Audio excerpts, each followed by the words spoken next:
Greetings, geeks. Welcome to episode 672 of Geeks in Space. I'm Rob Commander Taco Malta, and I am unsurprisingly joined today by Chris DeBona. Hi. And Rob Roseboom. It's not a surprise I'm here. No. Well, I mean, we were just talking before you started it, Rob. Right. I mean, if you're that surprised, I mean, not that shocked. Look into your medication. Except the conversations that we have before I click stream are different than the ones that we have after I click stream. Yeah. Hey, I didn't know that you guys were just so awful. We're terrible people. Yeah. Terrible. I'm a really bad person. Yeah. Yep. Yeah. Well, let's see. The first story that I had was a bit of a follow-up from last week. We had the evidence that the North Koreans also have marine mammals. They satellite photos spotted what they think might be a dolphin pen that they might be using to protect their military reserves. We talked about this last week. I think it's actually just like Kim Jong, whatever his last name is, jet ski dock. You know, I don't think it's really for dolphins. You know, he just goes out there and plays. And also, can I point out that dolphin's really big? That's not a real dolphin. Just for the record. Well, they can only afford one, so they make sure it's the biggest one they can get. Well, right? Yeah. I mean, but that's like easily 1.5 miles long. Yeah, that's a big dolphin. That is a lot of fish. Yeah. Yeah. The other thing well, a lot of fish for it to eat. Yes. The other thing I think about this is, I bet that dolphin eats better than most of the people in that country. Yeah. Yeah. I mean, not to be shitty, but it's true. Hey, you're not the one running a country into the ground with famine and paying for military dolphins rather than helping people get food. I mean, come on. Like, it's probably a much sought after job to feed the dolphins, because you can sneak a herring tail every now and again. No one's looking. Delicious. You know, the floating pens kind of looks like a drone if it's like higher and closer. Like maybe it's flying at like 3,000 feet, or it's like maybe that's like oyster beds. You don't have good depth perception. Yeah, I'm just saying. I mean, sure, they could have a dolphin program, but sure. I'm just surprised they'd waste their money on it. I know it sounds weird, but it's like, I mean, they're saving a lot of money by not having electricity in most of the country. Yeah, it's true. I have one of the screensavers on my TV is like just satellite flyover kind of stuff. And one of my favorites is when you see it fly over North Korea and over South Korea. And you're like, you see the capital. A glittering jewel. Yep. And then there's nothing until you get to the border. And then it's just like this gleaming wall. Yeah. Oh, maybe you did it wrong. Hard to say. So the Minecraft story actually just was a really weird one. There was a Minecraft Squid Game kind of tournament thing happening. Yeah, it looks really fun. Yeah, sure. But in the process, some of the competitors lived in the country of Andorra, which it turns out has only one ISP. So they DDOS'd the entire country offline to prevent these people from winning Hunger Games. Wow. Right? That stinks.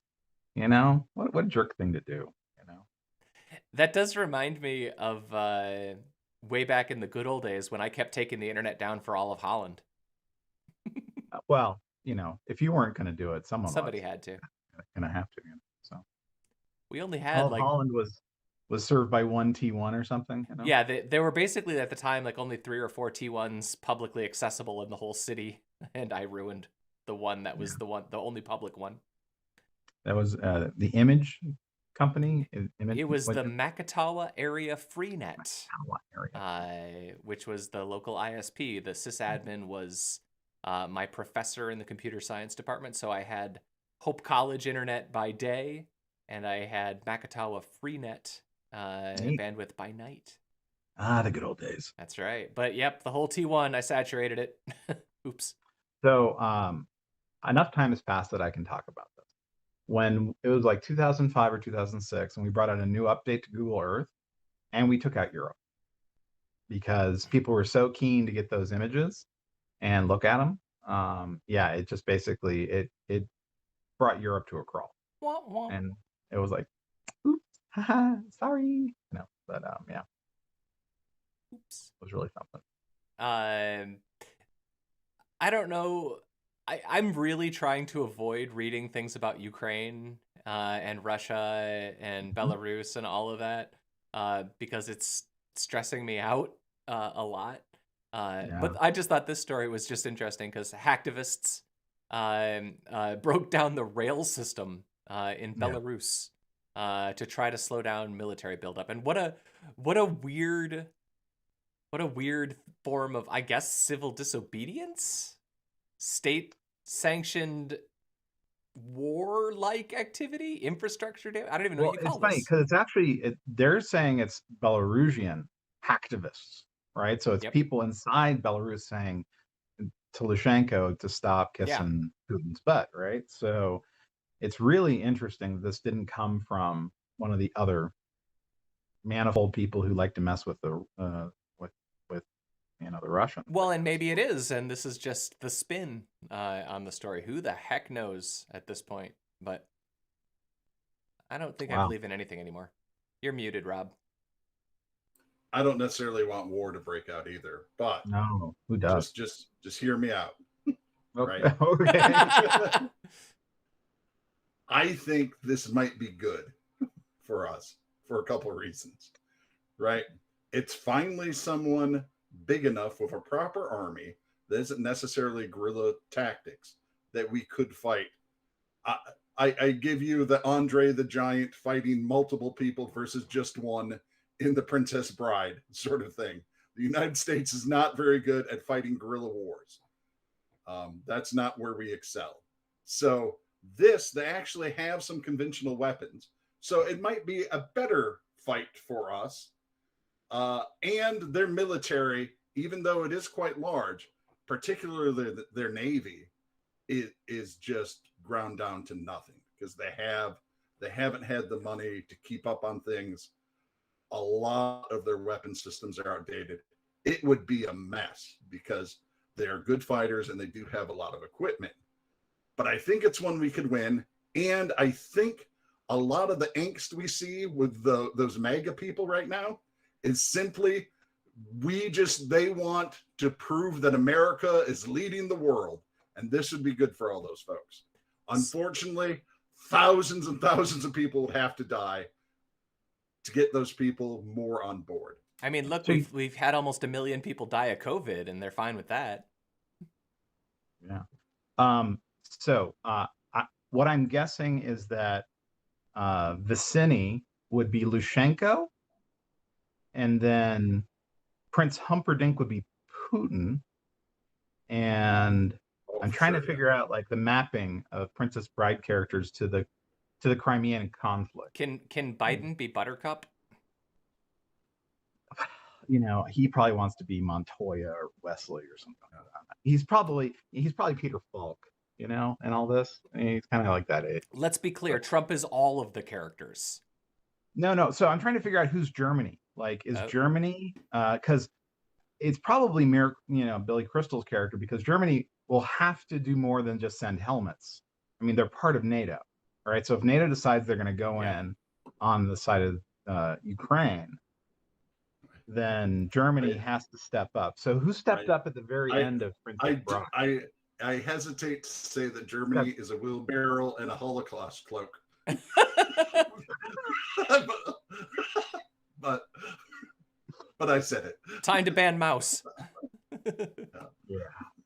I can't believe they banned mouse. Right? Isn't that the saddest and just weirdest thing? It's terrible. So I don't even know if you put a story up about it. I didn't, because it just made me so angry. They banned mouse in Tennessee, I guess, Tennessee schools. 10-0 vote to ban mouse, among other books, because it shows a naked mouse and something. Yep. And I'm like, are you fucking kidding me? These people probably watch what's the character, Donald Duck, where he's doesn't have pants, or Pluto doesn't have pants, I don't know. Pig. So much shame. But I'll tell you this: there are no Leghorn country. There are no litter boxes for furry children in their schools. That's true. Oh, good God! Thank God. There's I still can't believe that. You know, I mean, who are the suckers?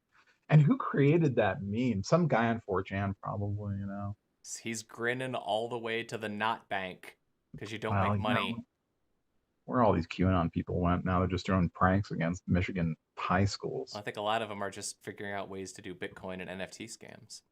Well, it's true. Non-vaginable tokens are really important. Yeah, exactly. Non-vaginable. All right. Wrath of Khan is going to get a theatrical run in the fall. Are they remastering it and everything? I don't know if they need to specifically remaster it because I think it got a spit shine for the last Blu-ray. Yeah. And since it's a modern release, it'd be distributed digitally. It's not like they're going to be pushing or pressing new film for it. But no, that I hope that things are nice enough that I could see that on a big screen. I've never seen that on a big screen, and I totally would. So I have seen it on a big screen, and I saw it during a re-showing on the big screen, like, I don't know, 20 years ago. You know? So, but yeah, it's pretty special. And the director's cut, you know. Yeah. Oh yeah. So there's all that other story in it. Right. There's a C plot.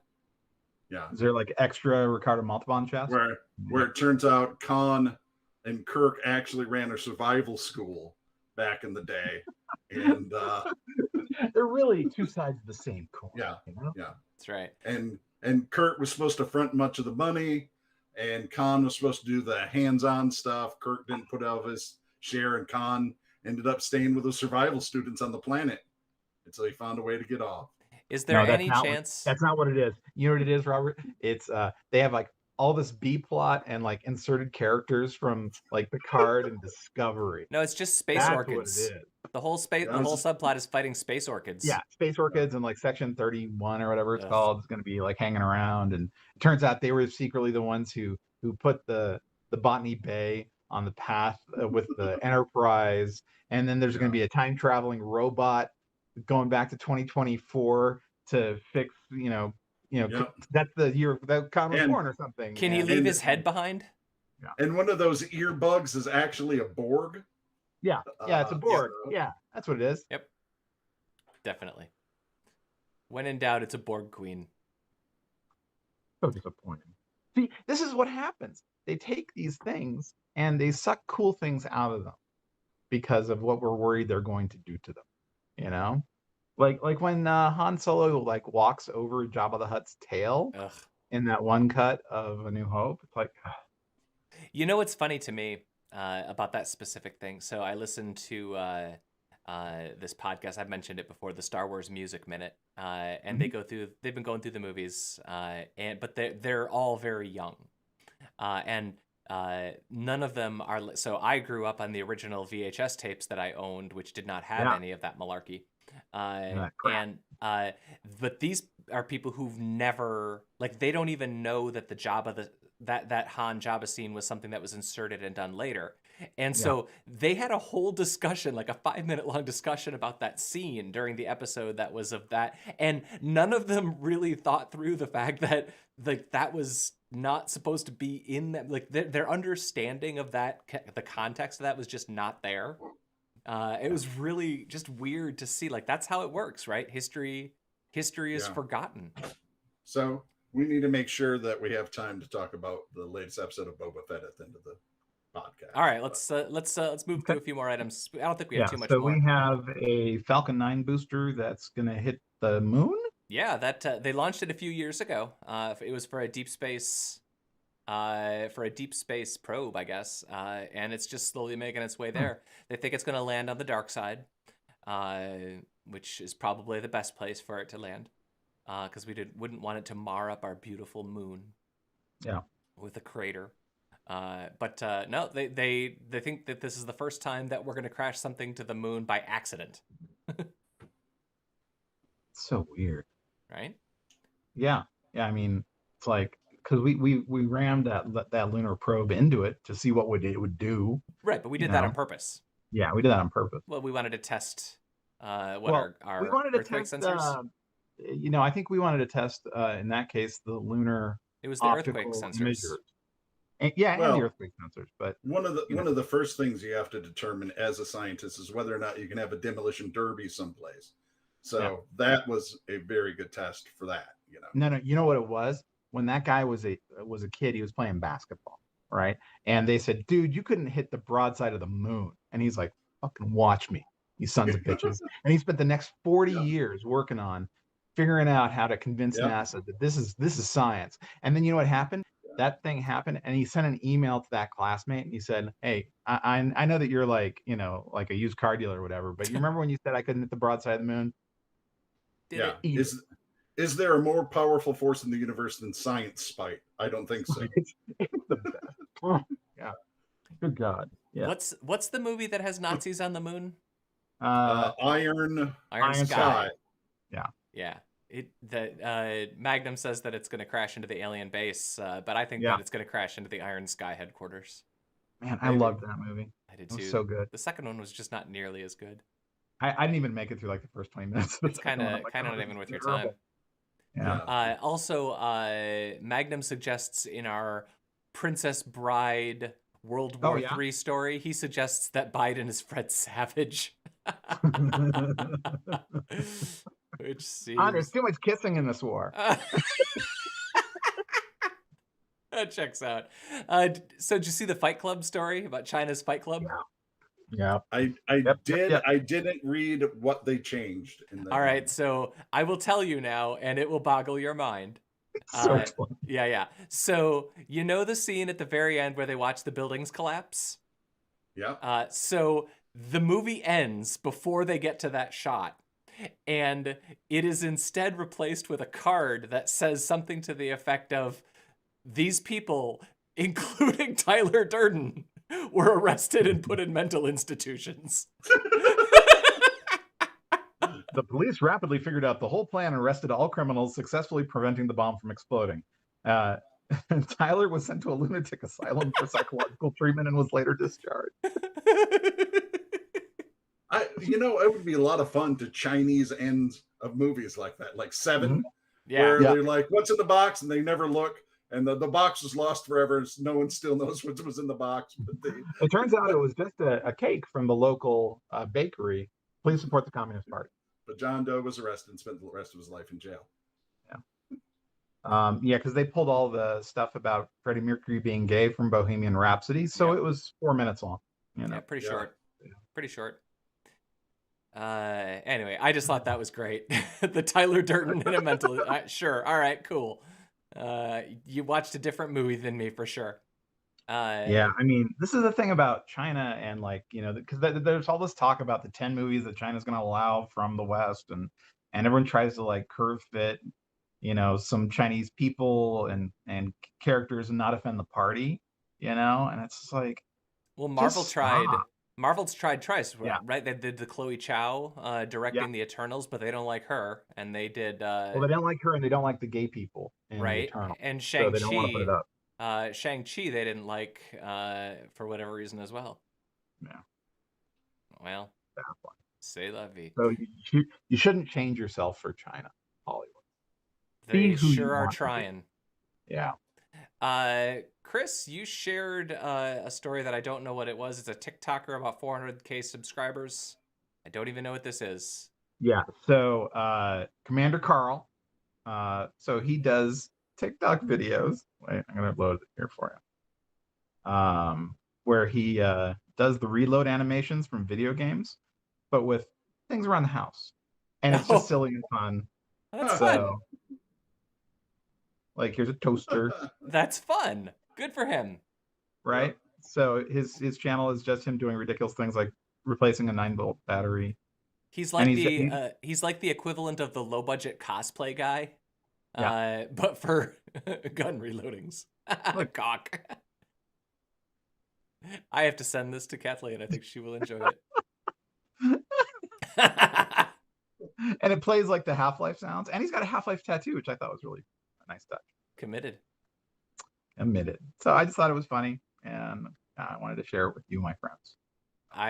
That's a glorious one, and I'm going to share that with the people that are special to me. It really is. Somebody who's like, you know what? This is cool, But yeah, all right. Fantastic. Okay, crows. That's got to be it. That sounds like a Zen story. Yeah. Yeah. So Sweden's on the bandwagon. So in the game, we actually have a story that's just this, except it's squirrels in Lahaina that are going around picking up trash and cigarette butts. But they already did this in France, I think. Oh, It was Martin's, 3 or 4 years ago. Oh, they used crows as well, but they had crows that they bred in captivity, where they're teaching them to do this. Sweden's smart. Sweden's just like, we have to find a way to incentivize the wild crows to do it, and so that's what they're doing. They're teaching the wild crows that if they go and pick up cigarette butts and various pieces of garbage and bring them to this machine, they can get rewarded for doing it. And so that's what they're doing. It reminds me of in Starship Troopers, when Mahatma says, to defeat the bug, we must understand the bug. And Sweden's like, to get the crow to work for us, we have to understand the crow's motivations. So my lovely wife was reading about crows and how they can be trained. And so right now in my backyard is a trash can lid filled with little bits of food, because what she was reading was that you throw the food onto something that makes a loud noise, and the crows become familiarized to the sound of the food hitting the thing, and they'll come to it. They can be trained that way, and we've got a family of crows that have been like hanging around in our backyard. So I think she's trying to befriend the crows. Yeah, man, they're super smart. So sorry about that. That was weird. Yeah, just the sun was hitting my face. It came in over the mountain. Anyway, I'm glad that that the crows, are farming us. Well, every once in a while there'll be a post either at work or on Nextdoor where somebody's like, a crow was hit by a car, and then the family of the crow haunted that house forever. Yeah, those are really smart. They're super smart. They mourn. They're still spooky as crap though, just for the record. But still, thank you for the update. But it's like we get a crow update now in Daniel Suarez's book. I think it was Influx. He basically has crows as like almost a starring character. He did so much research into them. Jesus. And it's very effective in the book. So yeah. I only read the first 2 books in his series. This is a different series. Right. So yeah, you read Damon and Freedom. Yeah. Influx is a different thing. Gotcha. I just look at the story and think it's just a matter of time before at least a few crows chew on the cigarette butts too long, because they're specifically targeting cigarette butts and get a nicotine addiction, and that is the last thing you want. Right? Pissed off crow, so cranky, looking for their morning smoke. Red button, red button, red button, red button. Yeah. Wasn't that what was their beach where there were monkeys that were drinking the liquor? Costa Rica, they did a study down there on alcoholism. They found a third of the monkeys basically were just alcoholics. Basically, another third didn't want to touch it after they tried it once. And then a third of them drank responsibly. They would just go and party every now and again. Yep. Like, hey, it's been a while since we stole those sweet tasting things that make us tired and wobbly. Let's go do that today. Sure. It checks out. So the last thing that I have on the list is just the Spotify and Neil Young and Joe Rogan kerfuffle. Which I just think is funny. Radio object in space. Oh, that's right. Well, okay, let's finish. Let's just do Joe Rogan. I just think that story is weird. That like an old rock and roller is now like doing this, and he's a weird one to begin with. Yeah. Well, I mean, this is the thing. When you give ultimatums, sometimes they take them. They're like, okay. The world doesn't want Joe. Okay. And, Neil Young as well. Yeah. Neil Young has 6 million monthly views. Joe Rogan has 11 million, and we just gave him $100 million contract. We will be removing your music, Neil Young. Yep, no problem. I mean, Neil should have gotten more like washed up rockers, to go along with him. That so he would have more views, more listens. So cost them more in theory. I don't know. I can't imagine. So Spotify's big, and I can't imagine that there's a place where they drop Joe Rogan. Well, he's like 5% of their total podcast he's listenership huge right now. Yeah, but of their podcast listenership, I mean, he's a very big deal in podcasts, but I mean, this is Spotify making a decision like Sirius did back in the 80s with Howard Stern or 90s with Howard Stern. It's like, they're like, they did the math and this is worth it for them. Yep. And it's like, they've had people inside their company get really upset about it. They've had, a bunch of employee unrest, over it. And they're willing to say, listen, we don't mind losing Neil Young or a couple of software engineers over this. And it's like, it's really surprising actually, because like the culture inside Spotify is actually, it's one of the nicest places I've ever seen. I mean, like, they're nice people. They're really good people. So it's like, it's kind of interesting how this is playing out. So, they sort of famously have this no assholes rule inside the company. And it's like, I mean, they mean it. Except they're really for good Joe. people. Yeah. Well, at the end of the day, a company runs on money. Yep. And they're a company. Even a Swedish nice company. That's or right. they're one of them. All right, so the unknown space object beaming out radio signals every 18 minutes. Tell me about this, Chris. I didn't put that in. Zen did. I did, but I didn't really read it. It's Joe Rogan. It's people listening to Joe Rogan. Yeah, it's Joe Rogan from the future. He's just podcasting every 18 minutes now. Yeah, he's bouncing off a radio mirror. No, I tried reading the story, but here's my deal. Anytime science involves too much math, I just don't. I just shut down. Right. Yeah. Like really hardcore physics and astronomy. I'm just like, I will just know the general idea of what's happening here, and that's fine. So I just tried to open the link, and it asked if it could connect to my VR headset. Whoa. Nice. First of all, my VR headset is not plugged in. It's not attached. But it detected your vermal? Is it going to present it to you in vermal? I hope so. It's going to be 3 frames per second. I know this. It's a Unix system. From what I read, they think it's a dying or dead white dwarf, I thought. But it's in a way that it is doing some things that are unexpected. So they're not exactly sure what it is. Some sort of weird wobble. 4,000 light years away. And it's like a spinning thing. Yeah. Very interesting. Related article. I think Penny Arcade even actually mentioned that star either today or Wednesday. Am I the only one that still reads Penny Arcade? I love Penny Arcade. I don't read it on the regular. I'll probably go look at it today because you mentioned. I don't think about it much. There's been a lot of...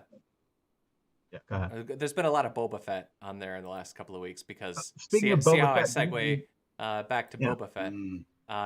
Rob, this week's episode of Boba Fett, otherwise known as an episode of The Mandalorian, was the first good episode this season. Was it good? Yeah, for sure. I would say it's probably the best episode of Boba Fett. Yep. And it literally contains no Boba Fett.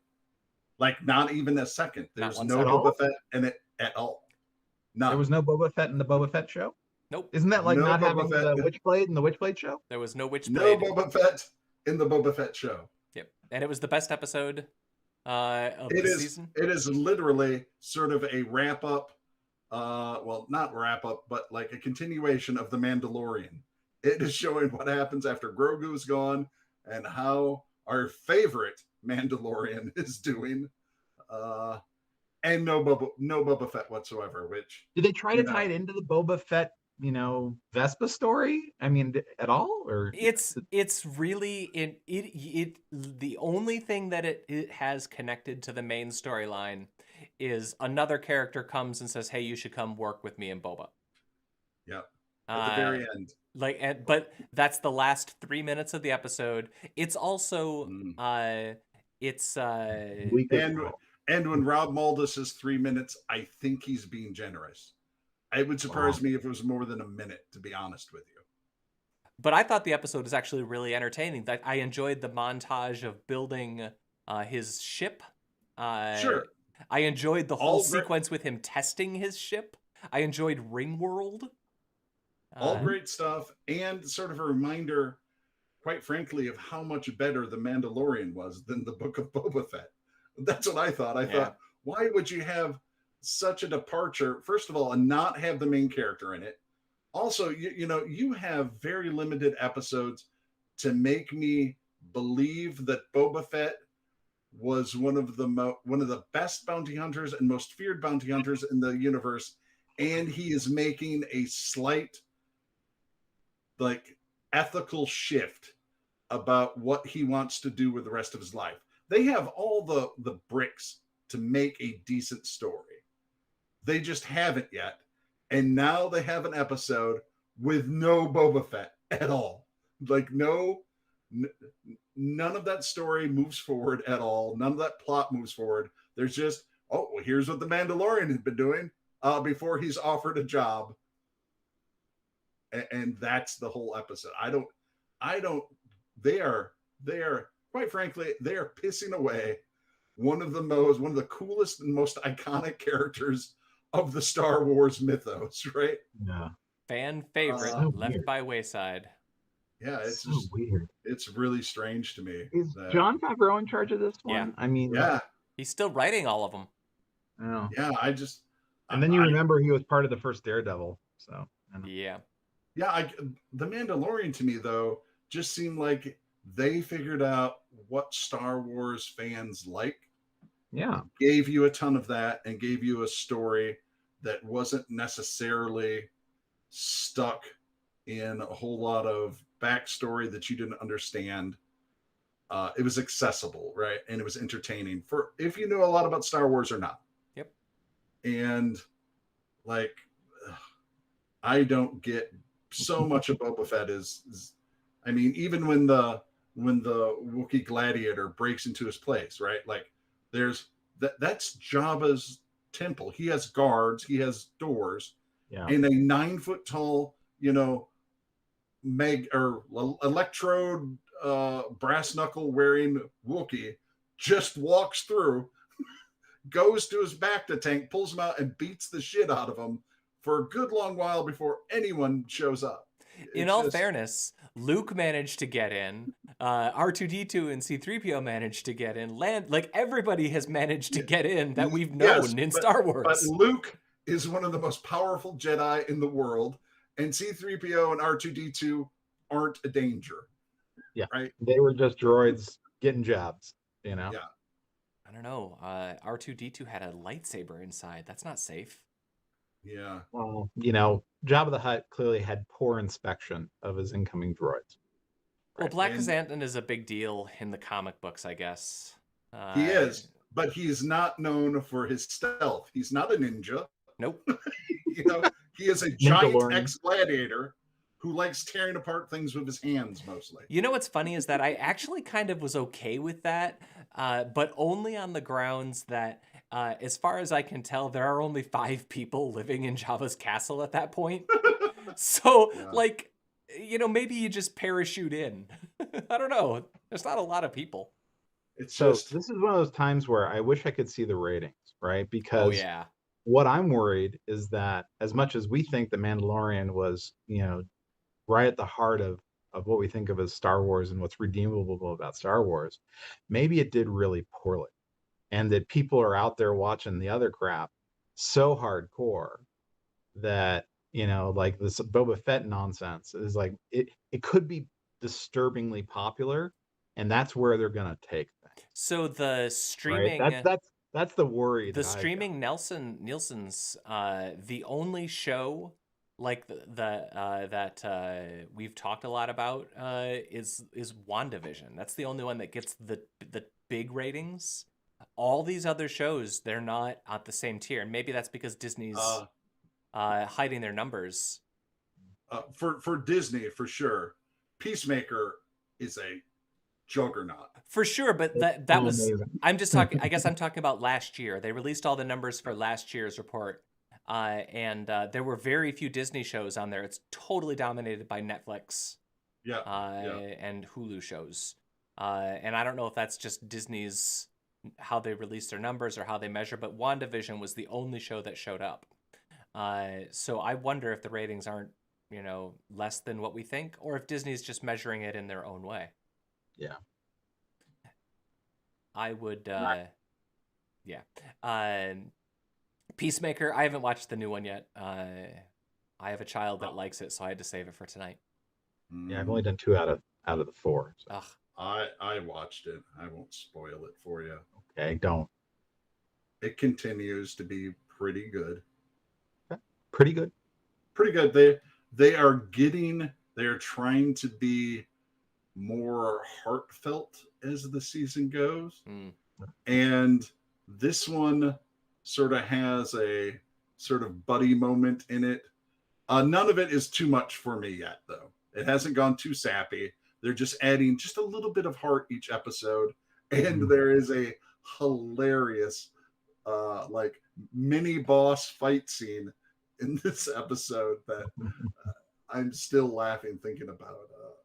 You'll know what it is when you see it. I am nothing but looking forward to that. If I could fast forward through today and get to 9:00 tonight when I get to watch that show with the wife and kid, that would make me very happy.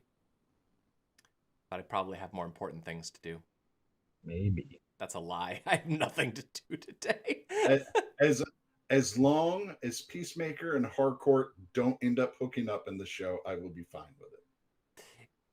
Well, I guess you've seen more of it than me. James Gunn, man, though, he's got the magic touch. He knows how to get a little bit of heart into even the weirdest stuff. All right. Let's say goodbye. Let's say goodbye and talk about Peacemaker on Tuesday. That's right. Bye, Rob Roseboom. Goodbye. Bye, Chris DeBona. See ya. I was Rob Commander Taco Maldo. That was Geeks in Space. We'll see you next time. Bye.